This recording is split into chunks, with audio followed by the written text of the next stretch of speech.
परिवार के 2 आदमी तो अभी मिसेज और बच्ची मिल ही नहीं रहे।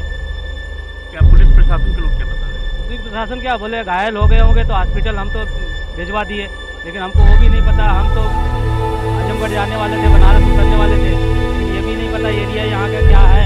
और एक बड़ी चुनौती है पुलिस के लिए भी, जो स्वास्थ्य विभाग है उसके लिए भी, जिस तरह के हालात यहाँ पर बने हुए हैं। आप देख सकते हैं कि